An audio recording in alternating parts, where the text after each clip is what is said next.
विजय असो, महाविकास आघाडीचा विजय असो, गौरवपूर्वकचा विजय असो।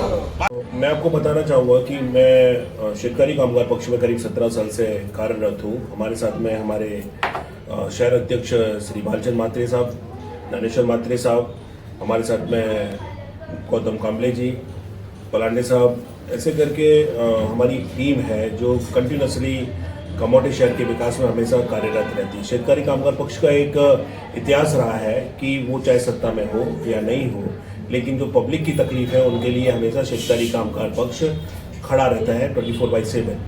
आज बड़ा मुझे थोड़ा सा दुख है कि मैं कुछ कारणों बस मैं शेतकारी कामगार पक्ष का जो सर्वसाधारण पुरुष वहाँ पे मैं खड़ा नहीं रह पाया, लेकिन पार्टी की बांधिलगी की वजह से हमारे आमदार बालाराम पांडे साहब के कहने की वजह से मैंने अपनी पत्नी श्रीमती ऋचा गौरव पोरवाल, उनको साहब ने बोला कि उनको आपको खड़ा करना है, तो मैंने उनके आदेश का पालन करते हुए अपनी पत्नी से बोला। तो मेरी पत्नी बेसिकली पहले से NGO वगैरह चलाती है, तो उनको पूरा समाज का सब कुछ पता है। लेकिन होता क्या है कि जैसे पुरुष और स्त्री में थोड़ा सा डिफरेंस होता है, क्योंकि उनको घर भी संभालना होता है और बाहर भी संभालना होता है, तो ये टफ होता है। पुरुष को क्या है कि केवल बाहर संभाल के सब कुछ कर सकता है, लेकिन मुझे विश्वास है कि आपके चैनल के माध्यम के थ्रू मैं बताना चाहूँगा कि वो एक डबल MA सोशोलॉजी में 2000 में कंप्लीट किया है। इतना पढ़ा लिखा हुआ कोई भी कैंडिडेट आपके पूरे महानगर पालिका में शायद ही होगा, ऐसा मैं विश्वास जताता हूँ। आज कमोठे में प्रॉपर्टी टैक्स, पानी, रोड, आप अगर देखते हो कि जो MSCB है इसकी भी कभी भी लाइट कभी भी चली जाती है, इसका भी कोई लेना देना नहीं है। और सबसे बड़ी बात है कि आज हमारे फुटपाथ, पार्किंग, आप अगर देखोगे तो मानसरोवर बिल्डिंग से जो डिसिल्वा है वहाँ से लेके आपका सेंट्रल बैंक चौक तक एक पार्क नहीं है। ऐसा कंडीशन यहाँ पे नहीं, पूरे इंटायर कमोटे में। लेकिन मैं केवल और केवल वार्ड नंबर 12 की बात करना चाहूँगा, क्योंकि मेरी पत्नी जो है वो प्रभाग क्रमांक 12 के का प्रभाग से खड़ी हुई है। तो अगर जनता ऐसे योग्य लोगों को चुन के नहीं लाएगी तो ये परेशानी हमेशा बनी रहेंगी। आपको याद होगा कि 2017 में जब महानगर पालिका बनी पहली बार और इलेक्शंस के बाद सत्ताधारी जो लोग आए, उन्होंने 5 साल में एक भी काम नहीं किया। ये बहुत ही तकलीफ की बात है। और आपको याद होगा कि उस पीरियड में महानगर पालिका ने डिक्लेयर किया था कि हम 5 साल कोई भी टैक्स नहीं लेंगे, और उन्होंने उस चीज को भी दोगलापन दिखाते हुए पब्लिक के ऊपर ऐसा टैक्स लगाया कि जहाँ पर महानगर पालिका NMMC भी है, BMC भी है, बसई विराट आप अगर इंटायर महाराष्ट्र में देखोगे तो वहाँ पे करीब नियर अबाउट 2 रुपए पर स्क्वायर फीट है, यहाँ पे 12 रुपए का रेट है। तो पनवेल की जनता को कहीं झाड़ से लगा हुआ पैसा नहीं मिलता है। तो मैं लोगों को ये बोलना चाहता हूँ कि जो सत्ताधारी है वो केवल और केवल आपका शोषण करेंगे। यहाँ पे पैसे का बहुत बड़ा इशू है कि लोग पैसा देके वोट देते हैं। आपको पता है कि करोड़ों रुपए की स्कीम्स आती हैं पनवेल महानगर पालिका में जो लोगों तक पहुंचती नहीं, क्योंकि वो 2000 के वोट में बिक जाते हैं और उनको पूरा सफर करना पड़ता है।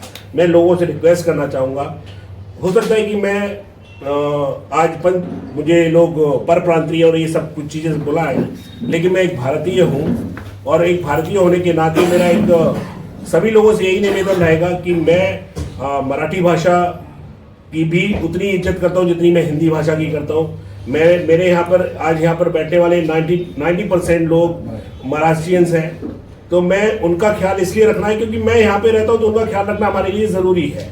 तो मैं लोगों से ये दरख्वास्त करना चाहूँगा कि अगर आपने ये बदल नहीं किया और आपने सिमिलर सिस्टम को रखा तो आप लोग कोलैप्स हो जाएंगे। आज आप देखेंगे कि जिस बिल्डिंग मधुरम में, इसमें 3 लाख रुपए का फ्लैट बिका 2005-6 में। इसी तरीके से डिसल्वा बहुत सारी बिल्डिंग्स यहाँ पे ऐसी जहाँ पे 3-3 लाख रुपए के फ्लैट, 3-3, 4-4 लाख के फ्लैट्स बिके। तो उन लोगों की पगार थी 10 से 15,000 रुपए। अभी जो 15,000 रुपए वाले पगार वाला वो इतना बड़ा प्रॉपर्टी टैक्स दे कहां से पाएगा, क्योंकि उनकी पगार नहीं बढ़ी, भले ही फ्लैट का रेट बढ़ गया, फ्लैट का रेट 40-50 लाख हो गया, बट वो बेचारे बेच के दूसरी जगह तो नहीं ले सकते। तो यहाँ की जो महानगर पालिका उनको सोचना चाहिए। आज 3.5 साल से प्रशासन चला रहा है, लेकिन प्रशासन पे भी पूरी तरीके से अधिकार उन्हीं सत्ताधारियों का आज भी है। अगर आप देखते हो तो वहां पे परेश ठाकुर का केबिन आज भी है, जितनी भी डीलिंग उनके केबिन से ही होती है। तो ये बड़ा ही दुर्भाग्य की बात है। अगर लोगों ने इसको चेंज नहीं किया तो लोग अपने पैर पे खुद कुल्हाड़ी मारेंगे। हमारा तो समाज कार्य करने का मन है और वो मैं हमेशा करता रहूंगा, क्योंकि मैंने कभी भी पॉलिटिक्स को बिजनेस नहीं समझा। क्योंकि मेरे पास शिपिंग का बिजनेस है, I am doing the things जो लोगों के पास पहुंचने के लिए मुझे किसी की जरूरत नहीं है। हमारे पास खुद पावर है, सब लोगों के आप सब लोगों का साथ है, तो मैं पावरफुल हूं। लेकिन क्या होता है कि कभी कभी ऐसे काम होते हैं जो सत्ता में रहने के बाद ही आप कर सकते हैं। तो लोगों ने अगर हमारी पत्नी को सत्ता में पहुंचाया तो मैं ये गारंटी लेता हूं कि अपना जो, मैं केवल वार्ड की बात करूंगा, अभी मैं पनवेल महानगर पालिका का लीडर नहीं हूं, मैं वार्ड नंबर 12 की बात करूंगा। यहाँ पे कुछ ऐसा करके मैं दूंगा कि लोगों को कम से कम हमेशा याद रहेगा कि ये जो है प्रभाग अपने आप में एक आदर्श प्रभाग है। मैं एक और आपको बात बताना चाहूंगा कि नेता का मतलब ये है कि वो जनता को कभी उस नेता के पास जाने की जरूरत ना पड़े। मैं वो नेता बनना चाहता हूं, या मैं अपनी पत्नी को भी वैसा नेता बनाना चाहता हूं जहां पे लोगों को नेता की जरूरत ही ना हो। क्योंकि अगर हमारे पास सारी इंफॉर्मेशन आ गई कि भाई हमें कहां से गड्ढे भरवाने हैं रोड के, कहां से हमको कचरा उठवाना है, कहां से हमको प्रॉपर्टी टैक्स के लिए इंफॉर्मेशन लेनी है, कहां पे हम कम करा सकते हैं, ये सारी इंफॉर्मेशन अगर जनता के पास आ गई तो जनता खुश है। तो उसके लिए जनता को ऐसे लोगों को चुन के लेके आना पड़ेगा जो उनके हमेशा साथ में है। अभी इस बार शेतकरी कामगार पक्ष अपने मित्र घटक शिवसेना उद्धव बाळासाहेब ठाकरे, राष्ट्रवादी शरद पवार गट, राष्ट्रीय समाज पक्ष, कांग्रेस, इस तरीके से बहुत भी जो अपने रिपब्लिकन चळवळी के कुछ पक्ष हैं उनके साथ मिलके, क्योंकि हमें अगर इन सत्ताधारियों को निकालना है तो हमें एकजुट होकर आना पड़ेगा। अगर हम लोग एकजुट होकर नहीं आएंगे तो ये लोग कभी हम इन लोगों को हटा नहीं पाएंगे। क्योंकि जो सबसे ज़्यादा अगर आप यहाँ पे देखते हो लिमिटेड लोगों को ही टेंडरिंग है, सब कुछ उनका ही है, तो उनको हम लोग हटाने के लिए एक होना पड़ेगा।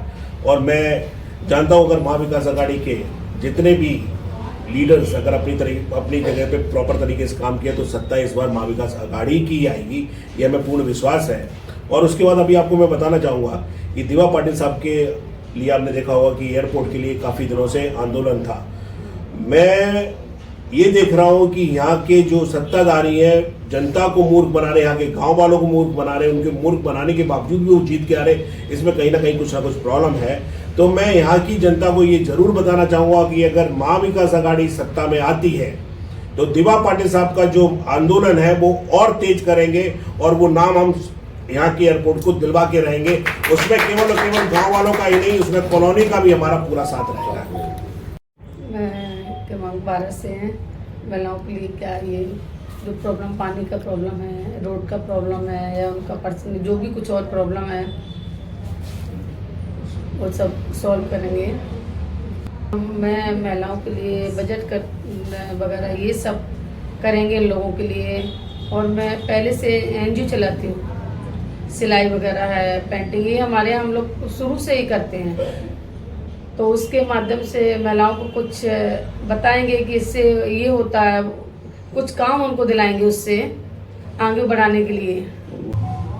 मैं क्रमांक 12 से जनता के सभी जनताओं के लिए ये आह्वान करती हूँ कि वो हमको वोट दें और हमको जिताएं, जिससे हम उनके लिए उनका कुछ विकास कर सकें। जर तुम्हाला हा व्हिडिओ आवडला असेल तर चॅनलला लाईक, शेअर आणि सबस्क्राईब करायला विसरू नका।